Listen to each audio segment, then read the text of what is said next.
Welcome back to our channel as we celebrate life once again. Recently, we've lost some remarkable talents. In this video, we'll pay tribute to American celebrities and other notable figures from around the world who have recently passed away. Before we begin, please take a moment to like this video, it means so much to us. Thank you. Now, let's dive in. Beloved British actor Timothy West has passed away at 90, his family confirmed. West's decades-long career spanned Shakespearean plays, classic films like The Day of the Jackal, and TV roles in EastEnders and Coronation Street. His children shared that he passed peacefully in his sleep, leaving behind his wife, Prunella Scales, with whom he was married for 61 years, along with children, grandchildren, and great-grandchildren. Known for his role as Stan Carter in EastEnders, he also appeared in Gentleman Jack and co-starred with Prunella in Great Canal Journeys. His legacy endures in British entertainment, remembered for his talent and warmth. Legendary British makeup designer Paul Engelin has passed away at 75 after a battle with cancer. Engelin, who died on November 3 in West Sussex, had a career spanning 5 decades, winning 2 Emmys and earning 2 Oscar nominations for films like Reds, Batman, The Phantom Menace, Gladiator, and Game of Thrones. He worked on James Bond films, including The Man with the Golden Gun and Casino Royale, and collaborated with directors like Blake Edwards, Steven Spielberg, and Ridley Scott. Known for designing iconic looks such as Nicole Kidman's prosthetic nose in The Hours and Darth Maul's striking appearance in Star Wars, The Phantom Menace, Engelin left a lasting legacy in film makeup. He is survived by his wife Lizzie, daughters Sam and Georgie, and grandchildren. Engelin's impact on the industry endures through his family and remarkable body of work. Iconic dancer and former Alvin Ailey American Dance Theatre artistic director Judith Jamison has passed away at 81 after a brief illness in New York, surrounded by close friends. A spokesperson for the company, Christopher Zunner, praised her as an artist whose humanity and brilliance inspired everyone around her. Born in Philadelphia, Jamison began ballet at age 6, joined Alvin Ailey in 1965, and became one of its most celebrated performers. After dancing with the company for 15 years, she worked as a guest artist and on Broadway. Returning as artistic director in 1989, she led the company for 20 years, expanding its global reach and recognition. Even as she aged, she continued to find joy in dance, once reflecting, "Everything doesn't work the same way, but I'm loving it." Jamison's legacy and artistry will continue to inspire generations of dancers and the work of the Alvin Ailey American Dance Theatre. Jonathan Hayes, best known for playing Seymour Krelborn in the original Little Shop of Horrors, 1960, has passed away at 95. He died Saturday at his Los Angeles home, confirmed by his daughter, Rebecca. A cousin of drummer Buddy Rich, Hayes was a key figure in Roger Corman's B-movie stable, appearing in over 24 films for the director, including The Fast and the Furious, 1954, and Monster from the Ocean Floor, 1954. His most iconic role as Seymour featured his portrayal of a clumsy shop assistant caring for a bloodthirsty plant.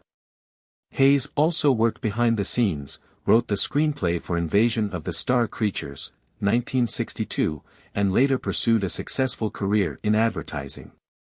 He is survived by his daughters, grandchildren, and great-grandson. His legacy as a beloved B-movie actor and Little Shop of Horrors star endures. Iconic actor Tony Todd, known for Candyman and Final Destination, has passed away at 69 after a long illness.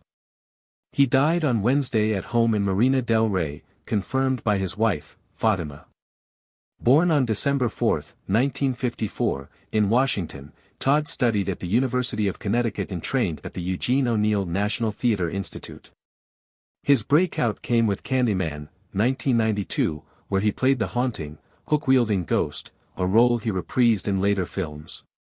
Todd was also known for his role as William Bloodworth in the Final Destination series and for appearances in Night of the Living Dead, The Rock, The Crow, and Star Trek. Director Rel Dowdell praised him as a masterful actor and a meticulous talent. Todd is survived by his wife Fatima and children Alex and Ariana, leaving behind a lasting legacy in horror, sci-fi, and beyond. Stephanie Colley, the British costume designer celebrated for her work on Lock, Stock and Two Smoking Barrels and Peaky Blinders, has passed away at 60 after a battle with terminal cancer. She died at St. Christopher's Hospice in South London, 6 months after her diagnosis. Her husband, cinematographer Hubert Taxanowski, also passed away from cancer earlier this year. Colley's work on Lock, Stock defined 90s British men's fashion, while her designs for Peaky Blinders gave the show's characters, like Cillian Murphy's Tommy Shelby, a timeless look that inspired global menswear trends. Born in 1963, she began her career in the BBC's sewing room before her breakthrough with Lock, Stock. She collaborated with director Matthew Vaughn on films like Layer Cake and was known for her attention to historical accuracy, especially in Woman Walks Ahead. Her final projects included My Lady Jane, 2024, and Stunt Nuts, which is in post-production. Colley leaves behind a lasting impact on fashion and film. Terry Garr, the Oscar-nominated actress known for her roles in Tootsie and Young Frankenstein, has passed away at 79 at her Los Angeles home, surrounded by loved ones, after a long battle with multiple sclerosis. Garr's breakout came in Young Frankenstein, 1974, and she earned an Oscar nomination for Tootsie, 1982. Her career spanned films like The Conversation, Close Encounters of the Third Kind, and Mr. Mom, as well as TV appearances in Star Trek and Batman. Known for her comedic talent and depth, she also authored a memoir, Speed Bumps, reflecting on her life and struggles. Following her diagnosis, she became an advocate for the National Multiple Sclerosis Society. Garr is survived by her daughter and grandson, leaving behind a legacy of warmth, humor, and inspiration in her performances. Legendary music producer and composer Quincy Jones has passed away at 91, surrounded by family at his Bel Air home. Jones's 6-decade career reshaped jazz, R&B, and pop, producing iconic albums like Michael Jackson's Off the Wall, Thriller, and Bad, and co-producing the charity single We Are the World. His contributions earned him 28 Grammy Awards and worldwide admiration. Michael Jackson's estate, Oprah Winfrey, Mariah Carey, Elton John, and many others praised his genius and cultural impact. Daughter Rashida Jones called him a giant and culture shifter. Beyond music, Jones scored films like The Italian Job and The Color Purple and produced The Fresh Prince of Bel-Air. His transformative legacy will inspire generations. Alan Rakins, known for his roles on L.A. Law and Dharma and Greg, has passed away from heart failure at Cedars-Sinai Medical Center in Los Angeles, confirmed by his wife, actress Joanna Frank. Rakins had a diverse career in television, theater, and film. He starred as Douglas Brackman Jr. on L.A. Law, 1986 to 1994, earning Emmy and Golden Globe nominations and appearing in 171 of 172 episodes. He later portrayed Larry Finkelstein, the eccentric father on Dharma and Greg, 1997 to 2002, showing his versatility. Born in Cambridge, Massachusetts, he began his career on Broadway and also contributed as a writer and director on shows like Hill Street Blues. He appeared in films such as Heart Condition and Meet Wally Sparks and had a recurring role on Rizzoli and Isles. Survived by his wife and family, Rakins is remembered for his memorable characters and impact on Hollywood. Paul Morrissey, the cult filmmaker and early collaborator with Andy Warhol, has passed away at 86 after battling pneumonia. Morrissey was known for directing films like Flesh, Trash, Heat, Flesh for Frankenstein, and Blood for Dracula, starring Joe D'Alessandro. He helped define the Warhol era, contributing creatively to films such as Space and Lonesome Cowboys. Though Warhol received top billing, Morrissey handled much of the direction and production. He also co-founded Interview magazine and discovered the Velvet Underground. Born in 1938, Morrissey was influential in the underground film scene and continued making films, with his last being News from Nowhere in 2010. His work remains the touchstone for experimental cinema. Ellen DeGeneres was born on January 26, 1958, in Metairie, Louisiana, to Betty and Elliot DeGeneres. Raised in a middle-class family, Ellen faced early challenges, including her parents' divorce when she was a teenager.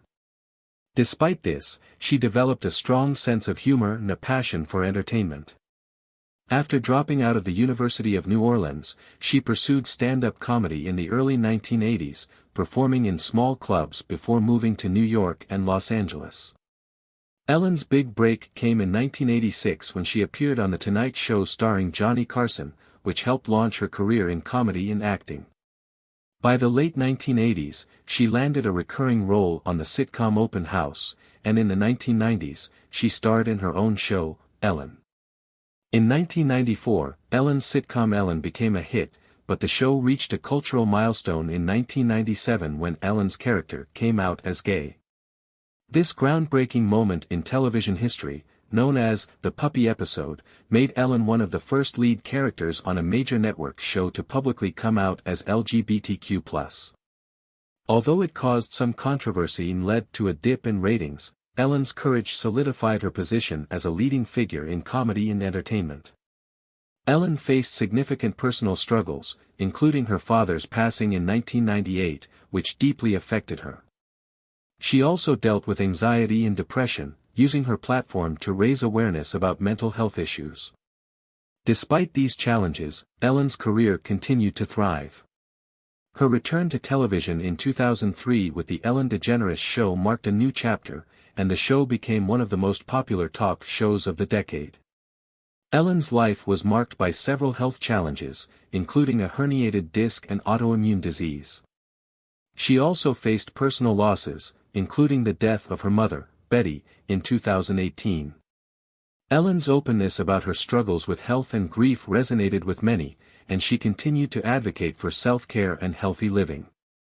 In 2022, Ellen retired from daytime television after nearly 2 decades of hosting The Ellen DeGeneres Show. Since then, she has focused on business ventures, including launching her lifestyle brand, ED, which features home goods and apparel. Ellen has also embraced a quieter life with her wife, Portia de Rossi, at their ranch in California, and continued her philanthropic efforts, supporting animal rights, mental health awareness, and environmental causes. Ellen's legacy is one of resilience, authenticity, and humor. She has become an icon for the LGBTQ+ community and a pioneering figure in entertainment. Her ability to overcome personal challenges and use her platform for good has inspired millions. As she transitions to new ventures, Ellen remains a force in the world, demonstrating that it's never too late to start a new chapter.